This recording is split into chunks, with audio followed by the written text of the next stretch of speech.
We shall continue to focus on developing infrastructure in cities with over 5 lakh population, that is tier 2, tier 3 cities, which have expanded to become growth centers. Public capital expenditure has increased manifold from 2 lakh crore in 2014-15 to an allocation of 11.2 lakh crore in BE 25-26. In this coming year, that is financial year 2026-27, I propose to increase it to 12.2 lakh crores to continue the momentum. To strengthen the confidence of private developers regarding risks during infrastructure development and construction phase, I propose to set up an infrastructure risk guarantee fund to provide prudentially calibrated partial credit guarantee to lenders. Over the years, RITES have emerged as a successful instrument for asset monetization. I propose to accelerate recycling of significant real estate assets of the CPSEs through the setting up of dedicated RITES. To promote environmentally sustainable movement of cargo, I propose to 1. Establish new dedicated freight corridors connecting Dankuni in the east to Surat in the west. Operationalize 20 new national waterways over the next 5 years, starting with National Waterways 5 in Orissa to connect mineral-rich areas of Talcher and Angul and industrial centers like Kalinga Nagar to the ports of Paradeep and Dhamra. Training institutes will be set up as regional centers of excellence for development of required manpower for these waterways. This will benefit youth in the entire stretch of the waterways to train and acquire skills. Further, a ship repair ecosystem catering to inland waterways will also be set up at Varanasi and Patna. And C, launch a coastal cargo promotion scheme for incentivizing a modal shift from rail to road to increase the share of inland waterways and coastal shipping from 6% to 12% by 2047. To enhance last mile and remote connectivity and promote tourism, I propose to give incentives to indigenize manufacturing of seaplanes. A seaplane VGF scheme will be also introduced to provide support for operations. Carbon capture, utilization and storage. Aligning with the roadmap launched in December 2025, the carbon capture, utilization and storage technologies at scale will achieve higher readiness and in end-use application across 5 industrial sectors, including power, steel, cement, refineries, and chemicals. An outlay of 20,000 crore is proposed over the next 5 years for this purpose. City economic regions. Cities are India's engines of growth, innovation, and opportunities. We shall now focus on Tier 2, Tier 3 cities, and even temple towns, which need modern infrastructure and basic amenities. This budget aims to further amplify the potential of cities to deliver the economic power of agglomerations by mapping city economic regions based on their specific growth drivers. An allocation of 5,000 crore per CER over 5 years is proposed for implementing their plans through a challenge mode with a reform-cum-result-based financing mechanism. In order to promote environmentally sustainable passenger systems, we will develop 7 high-speed rail corridors between cities as growth connectors, namely Mumbai to Pune, Pune to Hyderabad, Hyderabad to Bengaluru, Hyderabad to Chennai, Chennai to Bengaluru, Delhi to Varanasi, Varanasi to Siliguri.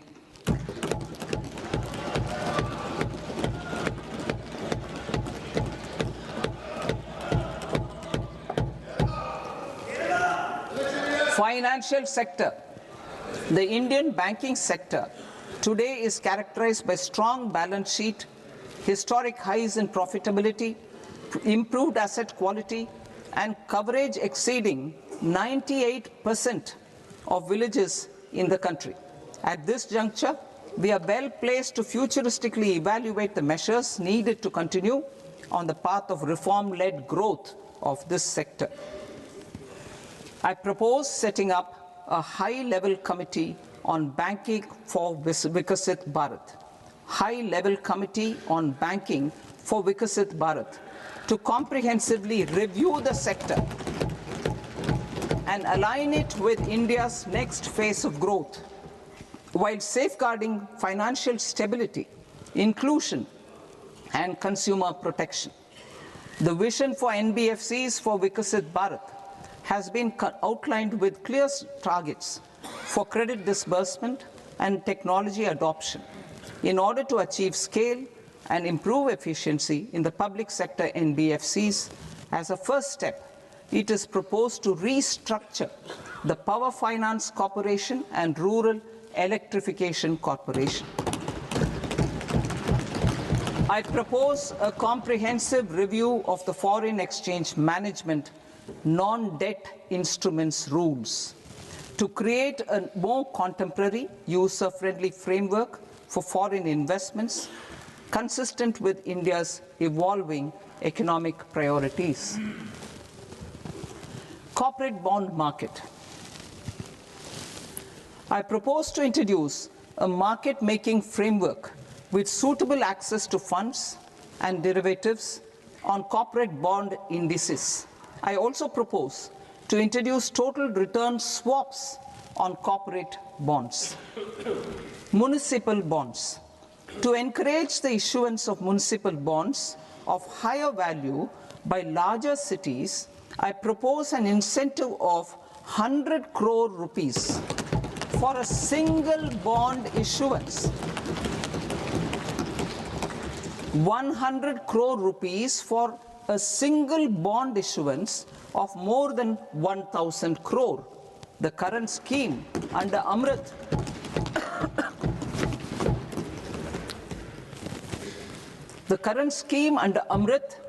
which incentivizes issuances up to 200 crores only, will also continue to support smaller and medium towns. That will also continue to support the smaller and medium towns. Ease of doing business. Individual persons resident outside India, PROI, will be permitted to invest in equity instruments of listed Indian companies through the portfolio investment scheme. It is also proposed to increase the investment limit for an individual PROI under the scheme from 5% to 10%, with an overall investment limit for all individual PROIs to 24% from the current 10%. Emerging technologies including AI. 21st century is technology driven. Adoption of technology is for the benefit of all people. Farmers in the field, women in STEM, youth keen to upskill, and Divyangjan to access newer opportunities. The government has taken several steps to support new technologies through AI Mission, National Quantum Mission, Anusandhan National Research Fund, and Research and Development and Innovation Fund. Our second kartavya is to fulfill aspirations and build capacities. Close to 25 crore individuals have come out of multi-dimensional poverty through a decade of our government's sustained and reform-oriented efforts.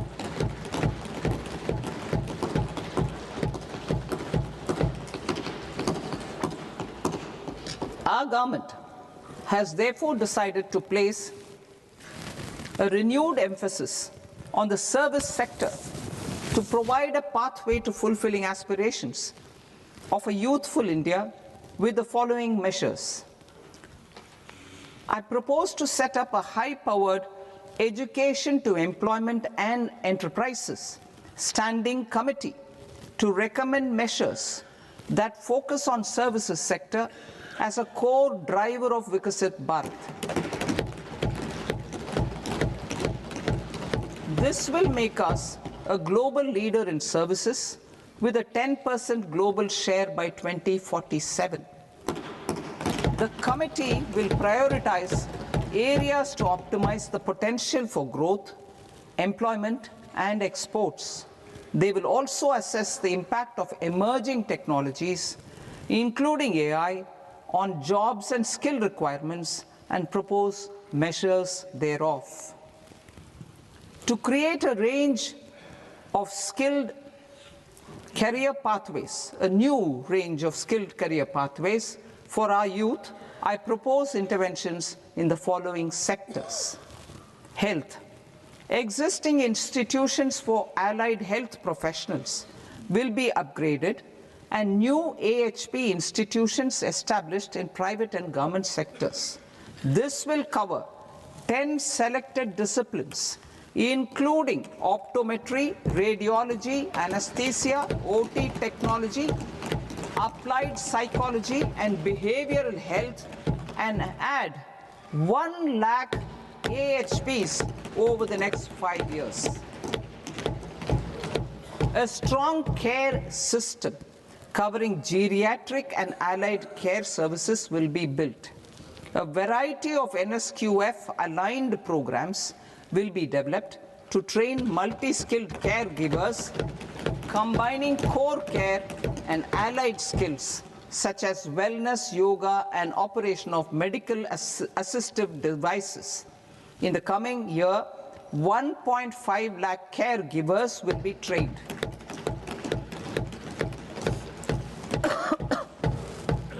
Hubs for medical value tourism. To promote India as a hub for medical tourism services, I propose to launch a scheme to support states in establishing 5 regional medical hubs in partnership with the private sector. These hubs will serve as integrated healthcare complexes that combine medical, educational, and research facilities. They will have Ayush centers, medical value tourism facilitation centers, and infrastructure for diagnostics, post-care, and rehabilitation. These hubs will provide diverse opportunities, job opportunities for health professionals, including doctors and AHPs. Ancient Indian yoga, already respected in several parts of the world, was given a mass global recognition when Honorable Prime Minister took it to the UN. Post-COVID, Ayurveda gained a similar global acceptance and recognition. Exporting quality Ayurveda products helps farmers who grow the herbs and youth who process the products. To meet growing global demand, a few more steps are being taken. I propose to 1. Set up 3 new All India Institutes of Ayurveda. 2. Upgrade Ayush pharmacies and drug testing labs for higher standards of certification ecosystem and make available more skilled personnel. 3. Upgrade the WHO Global Traditional Medicine Center in Jamnagar to bolster evidence-based research, training, and awareness for traditional medicine. Animal husbandry. Livestock contributes to close to 16% of farm income, including of poor and marginal households. to scale up availability of veterinary professionals by more than 20,000. I propose to roll out a loan-linked capital subsidy support scheme for establishment of veterinary and para-veterinary colleges, veterinary hospitals, diagnostic laboratories, and breeding facilities in private sector. Collaboration between Indian and foreign institutions will also be facilitated. Orange economy. India's animation, visual effects, gaming and comics sector, AVGC sector, is a growing industry projected to require 2 million professionals by 2030. I propose to support the Indian Institute of Creative Technologies, Mumbai, in setting up AVGC content creator labs in 15,000 secondary schools all over the country and 500 colleges. The Indian design industry is expanding rapidly, and yet there is a shortage of Indian designers. I propose to establish, through Challenge Route, a new National Institute of Design to boost design education and development in the eastern region of India. Education.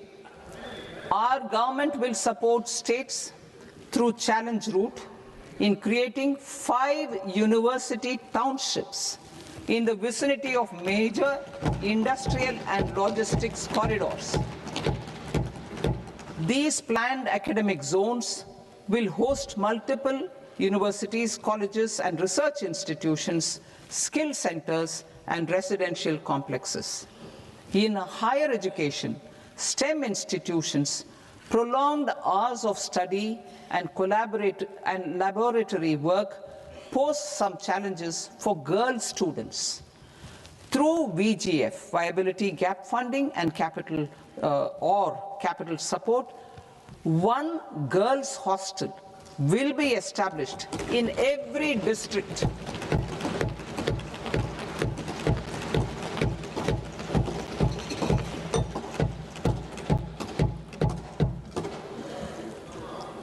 To promote astrophysics and astronomy via immersive experiences, 4 telescope infrastructure facilities will be set up or upgraded. The National Large Solar Telescope, the National Large Optical Infrared Telescope, the Himalayan Chandra Telescope, and the Cosmos 2 Planetarium. Tourism. The tourism sector has the potential to play a large role in the employment generation, forex earnings, and expanding the local economy. I propose to set up a National Institute of Hospitality by upgrading the existing National Council for Hotel Management and Catering Technology. It will function as a bridge between academia, industry, and government. I also propose a pilot scheme for upskilling 10,000 guides in 20 iconic tourist sites through a standardized, high-quality, 12-week training course in hybrid mode in collaboration with the Indian Institute of Management.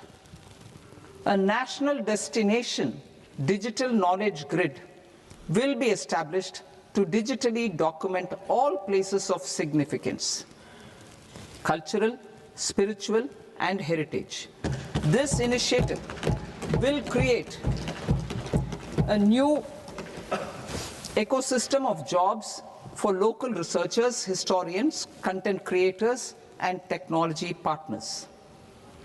India has the potential and opportunity to offer world-class trekking and hiking experience. We will develop ecologically sustainable mountain trails in Himachal Pradesh, Uttarakhand, and Jammu Kashmir. Also in Araku Valley in the Eastern Ghats and Podigai Malai in the Western Ghats. Turtle trails along key nesting sites in the coastal areas of Odisha, Karnataka and Kerala. And 3, bird watching trails along the Pulikat Lake in Andhra Pradesh, Tamil Nadu. It's on the border. Under the visionary leadership of Honorable Prime Minister, we established the International Big Cat Alliance in 2024. This year, India is hosting the first ever Global Big Cat Summit, where heads of governments and ministers from 95 range countries will deliberate on collective strategies for conservation. Heritage and culture tourism. I propose to develop 15 archaeological sites, including Lothal, Dolavira, Rakhi Gadi, Adichanallur, Saranath, Hastinapur, and Leh Palace into vibrant experiential cultural destinations. Excavated landscapes will be open to the public through curated walkways. Immersive storytelling skills and technologies will be introduced to help conservation labs, interpretation centers, and guides. The sports sector provides multiple means of employment, skilling, and job opportunities.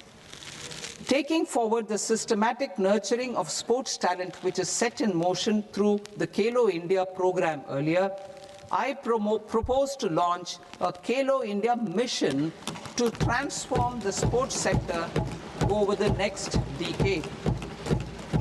The mission will facilitate an integrated talent development pathway supported by training centers, which are foundational, intermediate, and elite levels.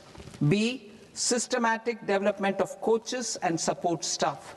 C, integration of sports science and technology. D, competitions and leagues to promote sports culture and provide platforms. And E, development of sports infrastructure for training and competition. Our third Kartavya aligns with our vision of Sabka Saath, Sabka Vikas towards Vikasit Bharat. This requires targeted efforts for 1, increasing farmer incomes through productivity enhancement and entrepreneurship, with special attention to small and marginal farmers. B, empowering Divyang Jan through access to livelihood opportunities, training, and high-quality assistive devices. C, empowering the vulnerable to access mental health and trauma care. D, focus on the Purvodaya states and the Northeast region to accelerate development and employment opportunities. Fisheries. We will undertake initiatives for integrated development of 500 reservoirs and Amrit Sarovars. 2, strengthen the fisheries value chain in coastal areas and enable market linkages involving startups and women-led groups together with fish farmer producer organizations. Animal husbandry. To provide quality employment opportunities in rural and peri-urban areas, we will support the animal husbandry sector in entrepreneurship development through A, credit-linked subsidy program, B, scaling up and modernization of livestock enterprises, C, enhanced creation of livestock, dairy, and poultry enhanced creation of livestock, dairy, and poultry-focused integrated value chains, and D, encourage creation of livestock farmer-producer organizations. High-value agriculture. To diversify farm outputs, increase productivity, enhance farmers' incomes, and create new employment opportunities, we will support high-value crops such as coconut, sandalwood, cocoa, cashew in the coastal areas, agar trees in Northeast, and nuts such as almonds, walnuts, and pine nuts in our hilly regions. These, all of them, will be supported. India is the world's largest producer of coconuts. About 30 million people, including nearly 10 million farmers, depend on coconuts for their livelihood. To further enhance competitiveness in coconut production, I propose a coconut promotion scheme to increase production and enhance productivity through various interventions, including replacing and non-productive trees with new saplings or plants or varieties in major coconut growing states. A dedicated program is proposed for Indian cashew and cocoa to make India self-reliant in raw cashew and coconut production and processing, enhance export competitiveness, and transform Indian cashew and Indian cocoa into premium global brands by 2030. Sandalwood.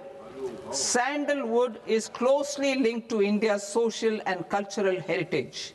Our government will partner with state governments to promote focused cultivation and post-harvest processing to restore the glory of the Indian sandalwood ecosystem, to rejuvenate old, low-yielding orchards, and expand high-density cultivation of walnuts, almonds, and pine nuts. We will support a dedicated program to enhance farmer incomes and in bringing value addition by engaging youth.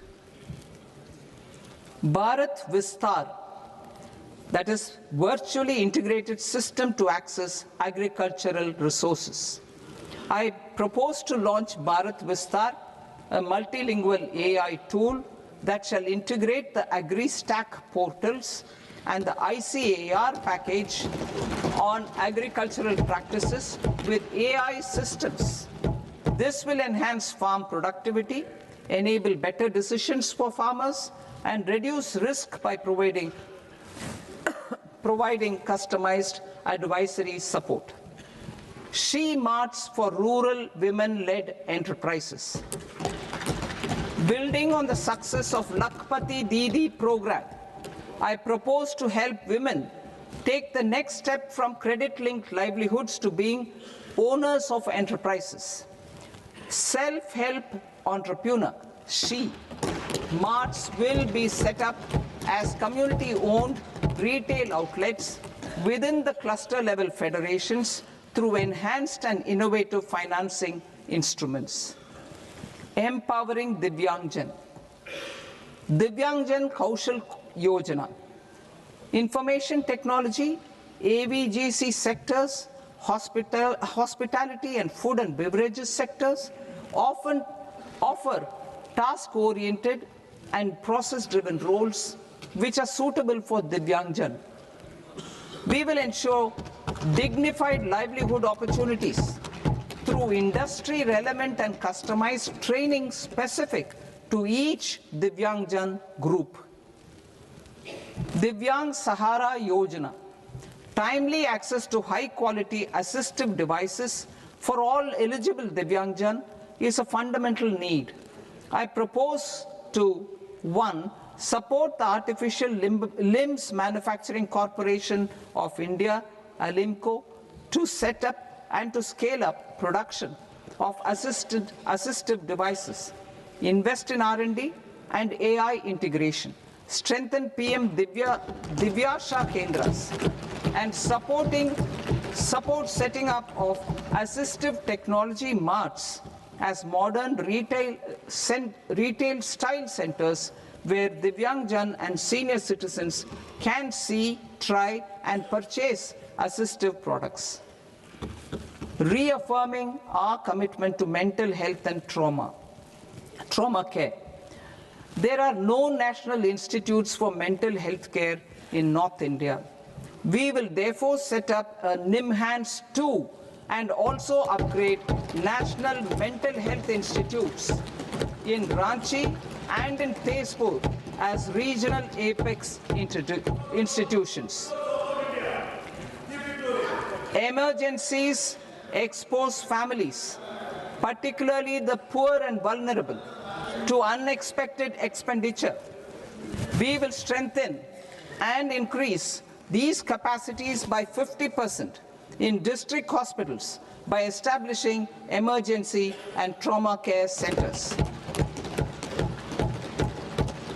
Focus on Purvodaya states and northeastern regions.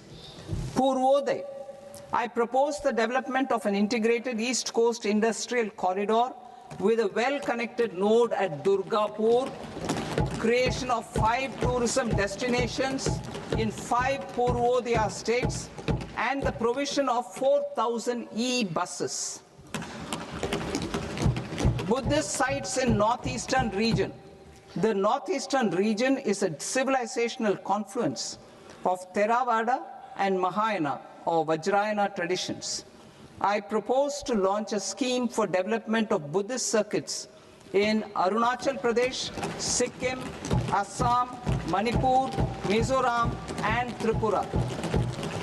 The scheme will cover preservation of temples and monasteries, pilgrimage interpretation centers, connectivity, and pilgrim amenities.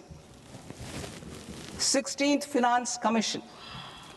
On 17th November 2025, the 16th Finance Commission submitted its report to the President. As mandated under Article 281 of the Constitution, the government is to lay the report along with the explanatory memorandum on the action taken report on the recommendations of the Commission in Parliament, which, Sir, Honourable Speaker, you've allowed me to do at the commencement of this session. The government has accepted the recommendation of the Commission to retain the vertical share of devolution at 41%. As recommended by the Commission, I have provided 1.4 lakh crores of rupees to the states for the year 2026-2027 as Finance Commission grants. These include rural and urban local body and disaster management grants. Fiscal consolidation. Government has been delivering on our fiscal commitments consistently without compromising on social needs. To strive towards accepted standards of fiscal management in Budget 25-26, I had indicated that the central government would target reaching a debt to GDP ratio of 50 plus or minus 1% by 2030-31. In line with this, the debt to GDP ratio is estimated to be 55.6% of GDP in BE 26-27, compared to 56.1% of GDP in RE 25-26. A declining debt to GDP ratio will gradually free up resources for priority sector lending and expenditure by reducing the outgo on interest payments. One of the main operational instruments for debt targeting is the fiscal deficit. I am happy to inform this august House that I fulfilled my commitment made in 2021-2022 to reduce fiscal deficit below 4.5% of GDP by 25-26. In RE 25-26, the fiscal deficit has been estimated at par with BE of 2025-26 at 4.4% of GDP. In line with the new fiscal prudence path of debt consolidation, the fiscal deficit in BE 26-27 is estimated to be 4.3% of the GDP.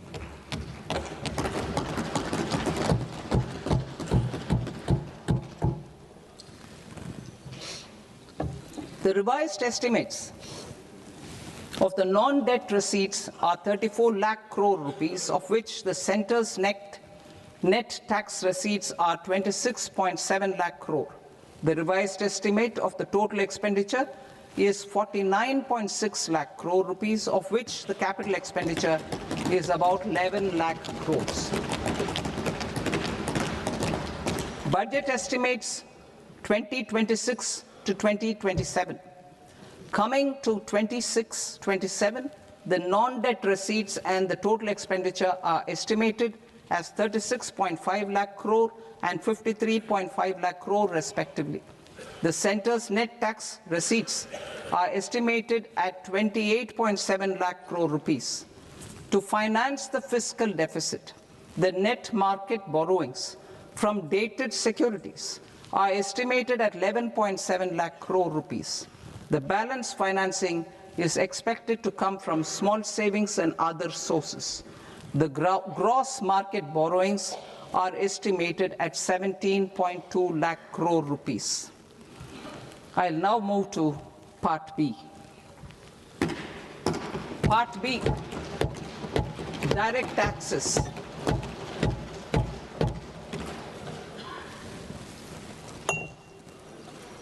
Honorable Speaker, sir, I now present my proposals on direct taxes. New Income Tax Act.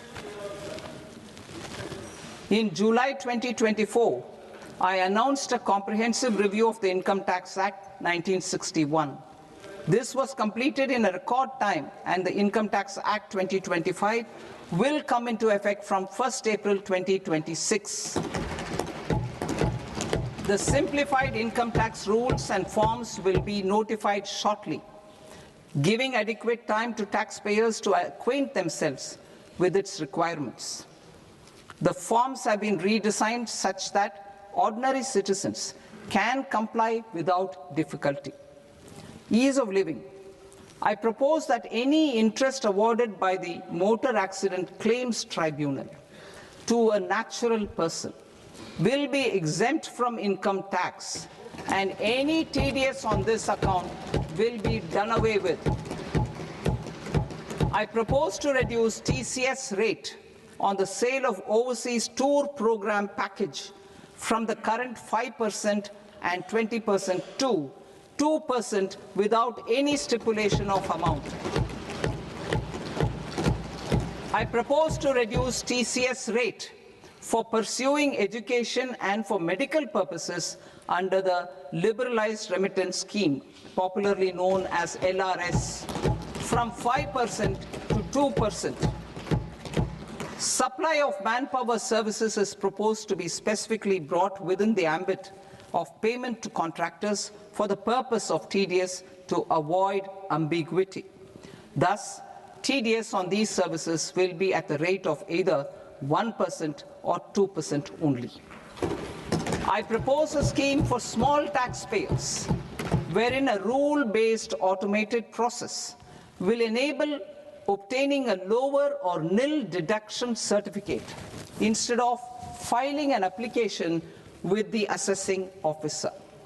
For the ease of taxpayer holding securities in multiple companies, I propose to enable depositories to accept Form 15G or Form 15H from the investor and provide it directly to various relevant companies.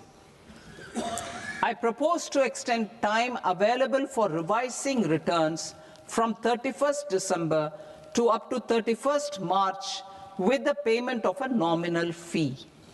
I also propose to stagger the timeline for filing of tax returns. Individuals with ITR 1 and ITR 2 returns will continue to file till 31st July, and non-audit business cases or trusts are proposed to be allowed time till 31st August.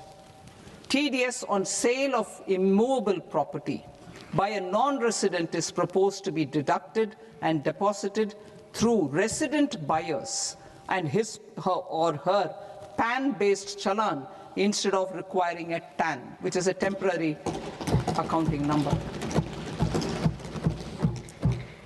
To address practical issues of small taxpayers like students, young professionals, tech employees, relocated NRIs, and such others, I propose to introduce a one-time 6-month foreign asset disclosure scheme for these taxpayers to disclose income or assets below a certain size.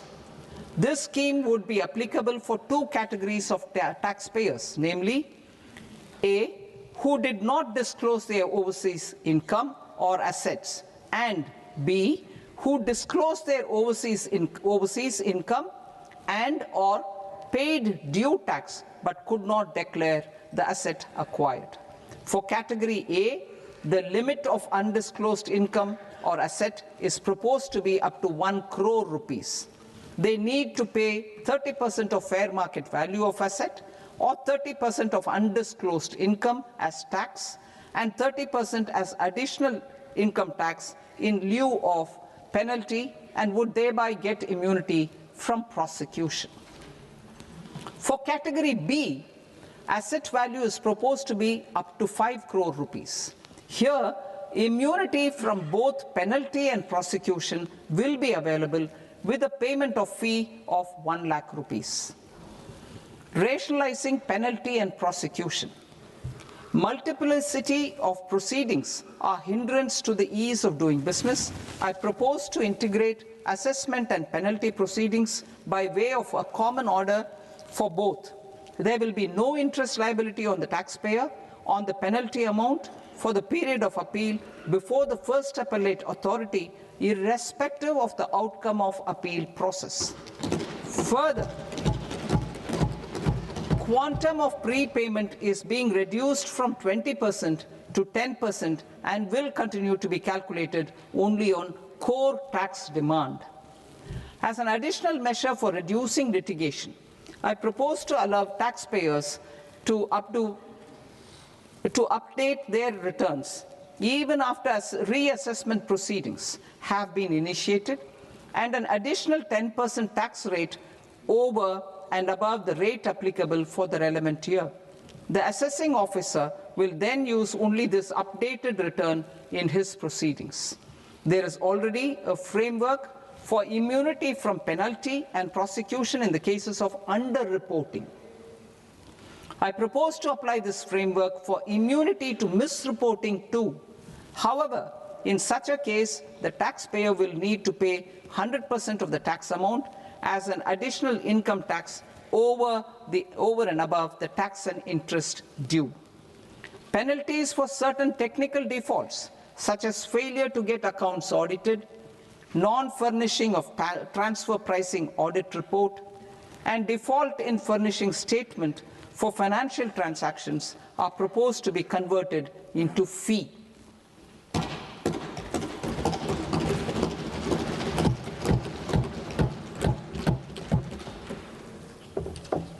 I propose to rationalize prosecution framework under Income Tax Act while maintaining a careful balance for deterrence in some serious offence. Non-production of books of account and documents and requirement of TDS payment where payment is made in kind are being decriminalized. Further, minor offences will attract fine only. The remaining prosecutions will be graded commensurate with the quantum of offence. They will entail only simple imprisonment with maximum imprisonment reduced to 2 years and power to courts to convert even those into fines. There is no penalty. There is no penalty presently for non-disclosure of non-immovable foreign assets with aggregate value less than 20 lakh rupees. I propose to also provide them with immunity from prosecution with retrospective effect from 1/10/2024.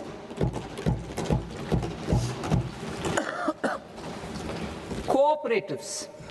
Deduction is already allowed to a primary cooperative society engaged in supplying milk, oilseeds, fruits or vegetables raised or grown by its members. I propose to extend this deduction to also include supply of cattle feed and cotton seed produced by its members. I propose to allow inter-cooperative society dividend income as deduction under the new tax regime to the extent it is further distributed to its members. I further propose to allow exemption for a period of 3 years to dividend income received by a notified national cooperative federation on their investments made in companies up to 31/1/2026. This exemption would be allowed only for dividends further distributed to its member cooperatives. Supporting IT sector as India's growth engine. India is a global leader in software development services, IT-enabled services, knowledge process outsourcing services, and contract R&D services relating to software development. These businesses and their segments are quite interconnected with each other. All these services are proposed to be clubbed under a single category of information technology services with a common safe harbor margin of 15.5% applicable to all. The threshold for availing safe harbor for IT services is being enhanced substantially from 300 crore rupees to 2,000 crore rupees. Safe harbor for IT services shall be approved by an automated rule-driven process without any need for tax officer to examine and accept the application. Once applied by an IT services company, the same safe harbor can be continued for a period of 5 years at a stretch at its choice. For IT services companies who want to conclude advanced pricing agreement, APA, I propose to fast-track unilateral APA process for IT services and endeavor to conclude it within a period of 2 years. The period of 2 years can be extended by a further period of 6 months on taxpayers' request. I propose to extend the facility of modified returns available to the entity entering APA to its associated entities also. Attracting global business and investment. Recognizing the need to enable critical infrastructure and boost investment in data centers, I propose to provide tax holiday till 2047 to any foreign company that provides cloud services to customers globally by using data center services from India. It will, however, need to provide services to Indian customers through an Indian reseller entity. I also propose to provide a safe harbor of 15% on cost in case the company providing data center services from India is a related entity. To harness the efficiency of just-in-time logistics for electronic manufacturing, I propose to provide safe harbor to non-residents for component warehousing in a bonded warehouse at a profit margin of 2% of the invoice value. The resultant tax of about 0.7% will be much lower than in competing jurisdictions. To provide fillip to toll manufacturing in India, I propose to provide exemption from income tax for 5 years to any non-resident who provides capital goods, equipment, or tooling to any toll manufacturer in a bonded zone. To encourage vast pool of global talent to work in India for a longer period of time, I propose to provide exemption to global, non-India sourced income of a non-resident expert for a stay period of 5 years under notified schemes. I propose to provide exemption from minimum alternate tax, the MAT, to all non-residents who pay tax on presumptive basis. Tax administration. I propose to constitute a joint committee of Ministry of Corporate Affairs and Central Board of Direct Taxes for incorporating the requirements of income computation and disclosure standards, the ICDS, in the Indian Accounting Standards, IND-AS itself. Separate accounting requirement based on ICDS will be done away with from the tax year 27-28. To support Prime Minister Modi's vision of homegrown accounting and advisory firms to become global leaders, I propose to rationalize the definition of accountant for the purposes of safe harbor rules. Other tax proposals. Change in taxation of buyback was brought in to address the improper use of buyback route by promoters. In the interest of minority shareholders, I propose to tax buyback for all types of shareholders as capital gains. However, to disincentivize misuse of tax arbitrage, promoters will pay an additional buyback tax. This will make effective tax 22% for corporate promoters. For non-corporate promoters, the effective tax will be 30%. TCS rate for sellers of specific goods, namely alcoholic liquor, scrap, and minerals, will be rationalized to 2%, and that on tendu leaves will be reduced from 5% to 2%. I propose to raise the STT on futures to 0.05% from the present 0.02%. STT on options premium and exercise of options are both proposed to be raised to 0.15% from the present rate of 0.1% and 0.125% respectively. We reformed the taxation landscape for corporates in 2019 by providing them a simplified regime with lower tax rate so that they could productively focus on business rather than on claim of deductions and exemptions. To encourage companies to shift to the new regime, set off of brought forward MAT credit, minimum alternate tax credit, is proposed to be allowed to companies only in the new regime. Set off using available MAT credit is proposed to be allowed to an extent of 1/4 of the tax liability in the new regime. MAT is proposed to be made final tax, so there will be no further credit accumulation from 1st April 2026. In line with this change, the rate of final tax is being reduced to 14% from the current MAT rate of 15%. The brought forward MAT credit of taxpayers accumulated till 30th March 2026 will continue to be available to them for set-off as above. Indirect taxes. I shall now take up proposals related to indirect taxes.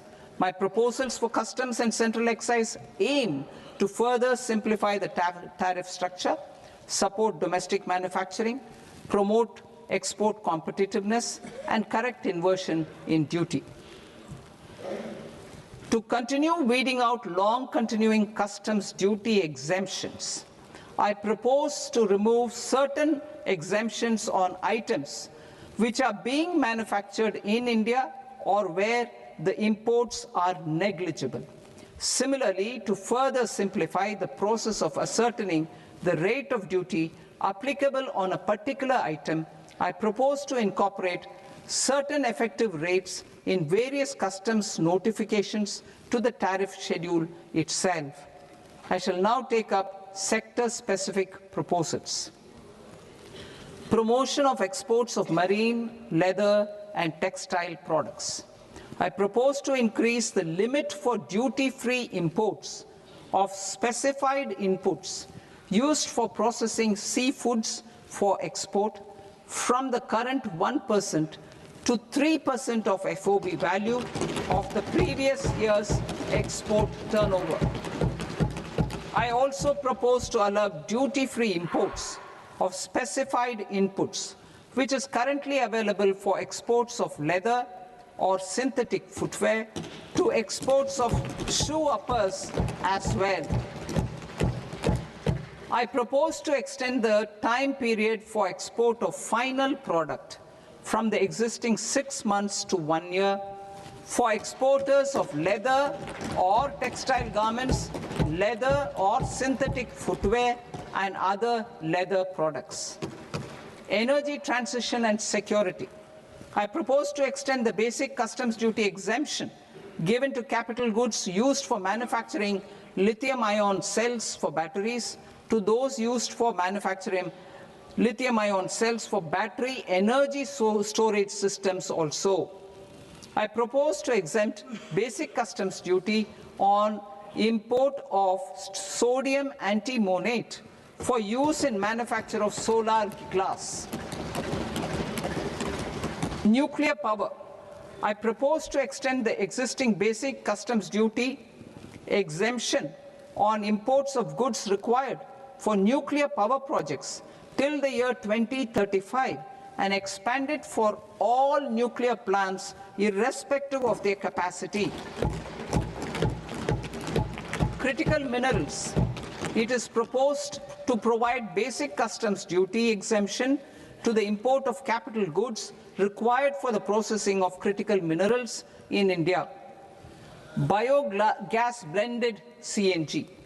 I propose to exclude the entire value of biogas while calculating the central excise duty payable on biogas blended CNG. Civil and defense aviation. I propose to exempt basic customs duty on components and parts required for the manufacture of civilian training and other aircrafts. It is proposed to exempt basic customs duty on raw materials imported for the manufacture of parts of aircraft to be used in maintenance, repair, or overall requirements by units in the defense sector. Electronics. To deepen value addition in the consumer electronics sector, I propose to exempt basic customs duty on specified parts used in the manufacture of microwave ovens. Special economic zone. To address the concerns arising about utilization of capacity by manufacturing units in the special economic zones due to global trade disruptions, I propose as a special one-time measure to facilitate sales by eligible manufacturing units in SEZs to the domestic tariff area at concessional rates of duty. The quantity of such sales will be limited to a prescribed proportion of their exports. Necessary regulatory changes will be undertaken to operationalize the measures while ensuring level playing field for the units working in the DTA. Ease of living. To rationalize the customs duty structure for goods imported for personal use, I propose to reduce the tariff rate on all dutiable goods imported for personal use from 20% to 10%. To provide relief to patients, particularly those suffering from cancer, I propose to exempt basic customs duty on 17 drugs or medicines. I propose also to add 7 more rare diseases for the purposes of exempting import duties on personal imports of drugs, medicines, and food for special medical purposes used in their treatment. Customs process. India's role and share in the global trade is poised for a major leap in line with our ambition and journey towards Vikasit Bharat. In this regard, I propose many measures for custom processes to have minimal intervention for smoother and faster movement of goods and greater certainty to the trade. Trust-based systems. I propose to enhance duty deferral period for Tier 2 and Tier 3 authorized economic operators, known as AEOs, from 15 days to 30 days. I propose to provide eligible manufacturer importers the same duty deferral facility. This should encourage them to get themselves accredited as a full-fledged Tier 3 AEO in due course.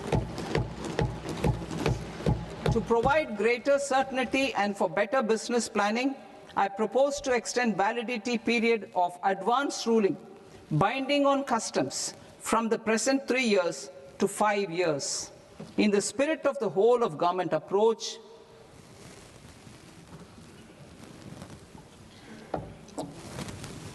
government agencies will be encouraged to leverage AEO accreditation for preferential treatment in clearing their cargo.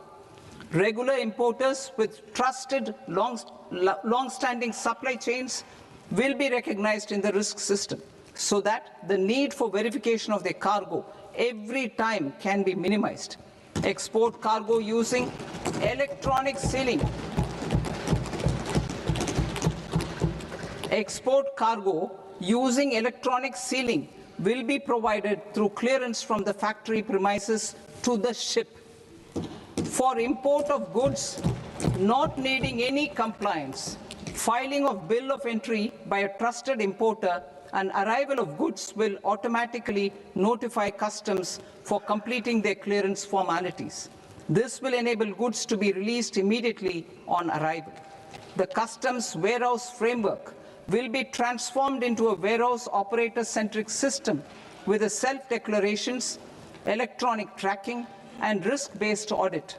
These reforms will move away from the current system of officer-dependent approvals and reduce transaction delays and compliance costs. Ease of doing business. Approvals required for cargo clearance from various government agencies will be seamlessly processed through a single and interconnected digital window by the end of the financial year. Processes involved in clearance of food, drugs, plant, and animal and wildlife products, accounting for about 70% of interdicted cargo, will be operationalized on this system by April 2026 itself. For goods not having any compliance requirement, clearance will be done by customs immediately after online registration is completed by the importer, subject to the payment of duty. Customs integrated system will be rolled out in 2 years as a single integrated and scalable platform for all customs processes. Utilization of non-intrusive scanning with advanced imaging and AI technology for risk assessment will be expanded in a phased manner with the objective to scan every container across all the major ports. New export opportunities to support Indian fishermen to fully harness the economic value of marine resources beyond our territorial waters. The following measures will be taken. A. Fish catch by an Indian fishing vessel in exclusive economic zone or on the high seas will be made free of duty. Landing of such fish on foreign port will be treated as export of goods. Safeguards will be put in place to prevent misuse during fish catch, transit, or transshipment. To support aspirations of India's small businesses, artisans, and startups to access global markets through e-commerce, I am pleased to announce complete removal of the current value cap of 10 lakh rupees per consignment on courier exports. In addition, handling of rejected and returned consignments will be improved with effective use of technology for identifying such consignments. I propose to revise provisions governing baggage clearance during international travel to address genuine concerns of passengers. The revised rules will enhance duty-free allowances in line with the present-day travel realities and provide clarity in temporary carriage of goods brought in or taken out. There are honest taxpayers who are willing to settle disputes by paying all their dues. but they get deterred due to negative connotation associated with penalty. They will now be able to close cases by paying an additional amount in lieu of penalty. Honorable Speaker, sir, with this, I commend the budget to this august House. Jai Hind.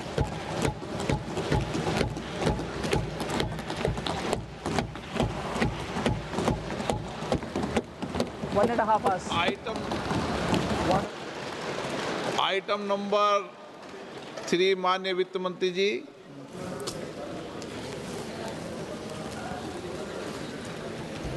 Item number 2, sir. 3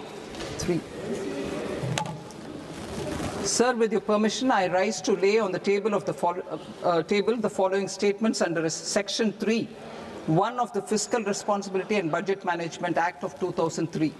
Medium-term fiscal policy, fiscal policy strategy statement, and macroeconomic framework statement.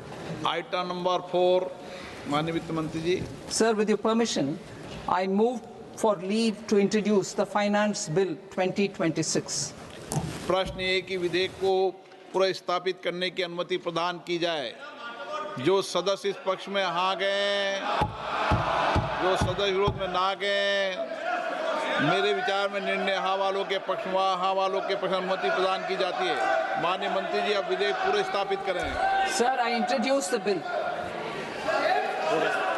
माननीय सदस्यगण, आपको सूचित किया जाता है कि माननीय वित्त मंत्री जी के बजट भाषण की कॉपी पब्लिकेशन काउंटर पर ली जाती है। बजट भाषण और बजट से संबंधित दस्तावेज आपके मोबाइल फोन और मेंबर पोर्टल्स पर ही उपलब्ध है।